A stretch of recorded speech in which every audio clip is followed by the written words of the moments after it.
Hello, welcome to this third part of the four-part series regarding how to best expand your business in the United States. Today we're going to talk about employment law. Again, this is only going to be around 5-minute video and it's not going to address the needs of your specific business. Reach out to your counsel, reach out to me if you have any questions. Now, what do you need to know about employment law in the US? Your employees are going to be subject to the laws of their locality, their state, and federal law. So you need to know them, or at least your counsel needs to know them and advise you on them. The US market is much less regulated in terms of employment law than in Europe, but that does not mean that employer can just do whatever they please. They obviously have to be familiar with employment law in the US. American labor laws do not require an explicit contract when they're employees, and in the US, most employees are on an at-will basis. And this concept of at-will is very important for you to know because it is very American, and most of my clients have no familiarity with it.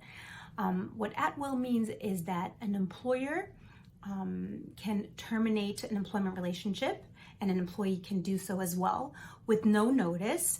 At any time, except for obviously an illegal reason. That would mean, for example, for a discriminatory reason.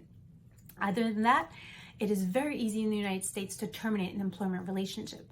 But again, if you listen to the previous parts of this series, it is much more cost effective to strategize and to have solid contracts in place than to fix errors, especially in the employment law department.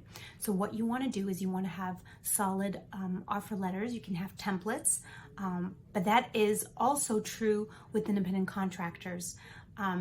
Make sure you know the difference between an employee and an independent contractor. Know that your business is not the one who classifies them, but instead there is a set of factors that determines if someone is an employee or an independent contractor, and those are very important because if you misclassify an independent contractor, an employee as an independent contractor, you risk being liable and pay penalties. Now, what are the employment documents that you should have?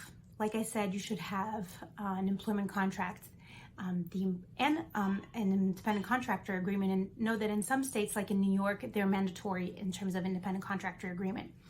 For employment agreements, they should itemize the terms and condition of the employment relationship.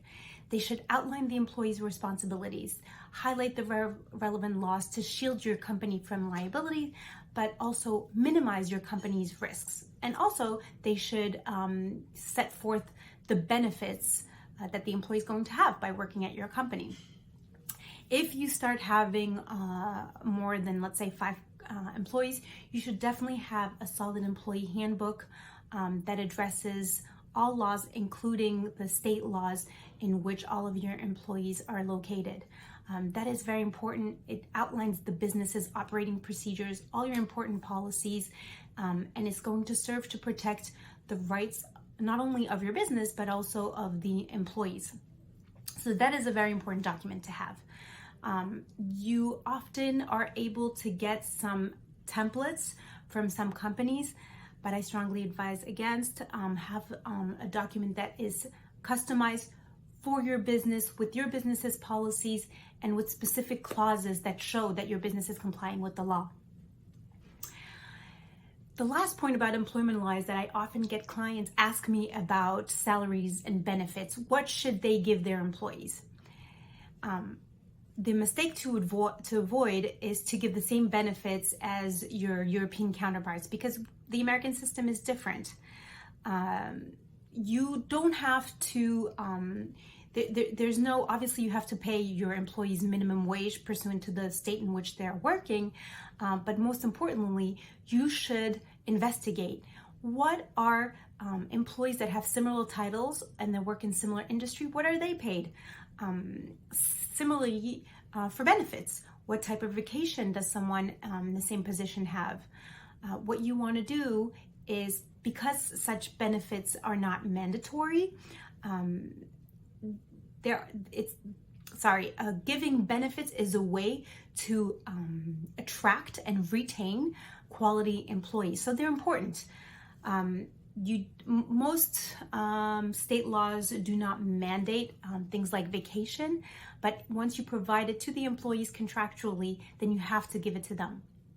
Now again, consult an attorney. They will tell you the specific laws with regards to benefits and obligations depending on the state where your employee works.